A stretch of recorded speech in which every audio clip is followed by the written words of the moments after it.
Hi friends, welcome to my channel. Friends, నా channel కనుక మీరు ఇంకా సబ్స్క్రైబ్ చేసుకోకపోయినట్టయితే ప్లీజ్ సబ్స్క్రైబ్. ఫ్రెండ్స్, ఈరోజు మనం ఈ వీడియోలో 19 డిసెంబర్ 2023 అంటే మంగళవారం రోజు స్టాక్ మార్కెట్ ఏ విధంగా ఉండబోతుంది అనే ప్రెడిక్షన్ వీడియోని మనం చూద్దాం.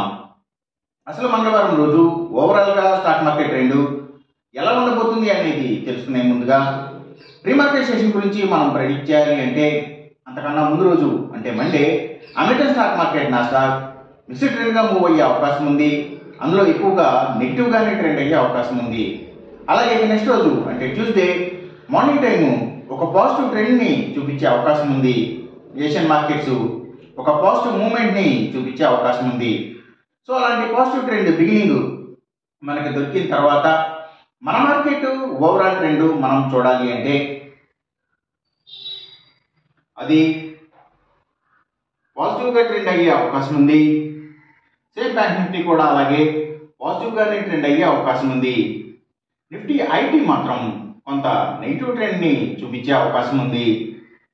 ఇక మనం ఇంట్రాడే స్టాక్ సెలెక్షన్ విషయంలో భాగంగా ముందుగా మనం గెయినర్స్ విషయం చూడాలి అంటే ఏవైతే నిఫ్టీ ఫార్మా అండ్ హాస్పిటల్స్ ముఖ్యంగా హాస్పిటల్స్ స్టాక్స్ మంచిగా గెయిన్ అయ్యే అవకాశం ఉంది. అలాగే ఇంకా ఎడ్యుకేషనల్ సర్వీసెస్కి సంబంధించిన కంపెనీల స్టాక్స్ ఇంకా ఏవైతే గవర్నమెంట్ బ్యాంక్స్ అండ్ ఫైనాన్షియల్స్ అంటే పిఎస్యూ బ్యాంక్స్ గవర్నమెంట్ ఫైనాన్షియల్స్ మంచిగా గెయిన్ అయ్యే అవకాశం ఉంది. అలాగే పబ్లిక్ లిమిటెడ్ కంపెనీల స్టాక్స్ కూడా చాలా వరకు గెయిన్ సైడ్ ఉండే అవకాశం ఉంది మంగళవారం రోజున. అలాగే ఇంకా సర్వీసెస్కి సంబంధించిన అన్ని కంపెనీల స్టాక్స్ కూడా అంటే courier services, food delivery services, pharma delivery services, so ఇలాంటివి అన్నీ కూడా వాటికి సంబంధించిన స్టాక్స్ అన్నీ కూడా మంచిగా గెయిన్ అయ్యే అవకాశం ఉంది. అలాగే ఫుట్వేర్కి సంబంధించిన కంపెనీల స్టాక్స్ కూడా సో ఇవి కూడా మంచిగా గెయిన్ అయ్యే అవకాశం ఉంది. అలాగే Nifty automobile sector stocks, power and ఎనర్జీకి సంబంధించిన కంపెనీల స్టాక్స్ ప్రత్యేకించి పబ్లిక్ లిమిటెడ్కి సంబంధించినవి అంటే ఎన్టీపీసీ, ఎన్హెచ్పిసి, సో ఇలాంటి స్టాక్స్, ఐఆర్సిటిసి ఇలాంటి స్టాక్స్ ఇంకా మంచిగా గెయిన్ అయ్యే అవకాశం ఉంది.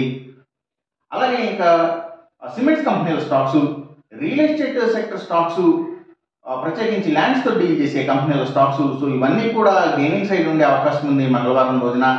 అలాగే bio gas, bio power, bio diesel, so ఇలాంటి వాటికి సంబంధించిన కంపెనీల స్టాక్స్ కూడా మంచిగా గెయిన్ అయ్యే అవకాశం ఉంది మంగళవారం రోజున. ఇక మనం ఇంట్రాడే లూజర్స్ విషయం చూడాలి అంటే ఏవైతే కమ్యూనికేషన్ సెక్టర్ స్టాక్స్ అలాగే వాటిని బేస్ చేసుకుని పనిచేసే cell phone towers, cables, internet services providers, అలాగే media sector stocks, media and television నెట్వర్క్స్కి సంబంధించిన కంపెనీల స్టాక్స్, సో ఇవన్నీ కూడా నెగిటివ్గా ట్రెండ్ అయ్యే అవకాశం ఉంది.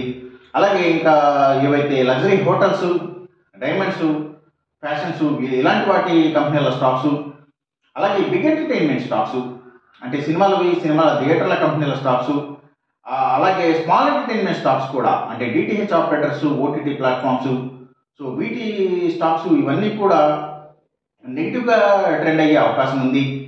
అలాగే ఇంకా ఫుడ్స్ అండ్ బెవరేజెస్కి సంబంధించిన కంపెనీల stocks, FMCG sector stocks, so ఇవి కూడా డౌన్ ట్రెండ్ని చూపించే అవకాశం ఉంది మంగళవారం రోజున. ఇక మనం ఎంసీఎక్స్ ట్రేడింగ్ విషయం చూడాలి అంటే ఏవైతే గోల్డ్ ప్రైసెస్, అలాగే crude oil and natural gases prices, ఇంకా సిల్వర్ ప్రైసెస్, సో ఇవన్నీ కూడా పెరిగే అవకాశం ఉంది. కాపర్ ప్రైసెస్ మాత్రం తగ్గే అవకాశం ఉంది మంగళవారం రోజున. ఈ చెప్పిన రిజల్ట్స్కి ఏమాత్రం వ్యతిరేకంగా జరుగుతున్నట్టు మీకు అనిపించినా సరే ఇమీడియట్గా మీ బెట్ల నుంచి వెనక్కి వచ్చేసేయండి. ఇది కేవలం ఒక ఆస్ట్రాలజికల్ ప్రిడిక్షన్ మాత్రమే, దయచేసి గమనించండి. అలాగే ఈ వీడియో కనుక మీకు నచ్చినట్టయితే నా ఛానల్ని సబ్స్క్రైబ్ చేయండి. అందరికీ ఈ వీడియోని షేర్ చేయండి, లైక్ చేయండి. Thank you for watching.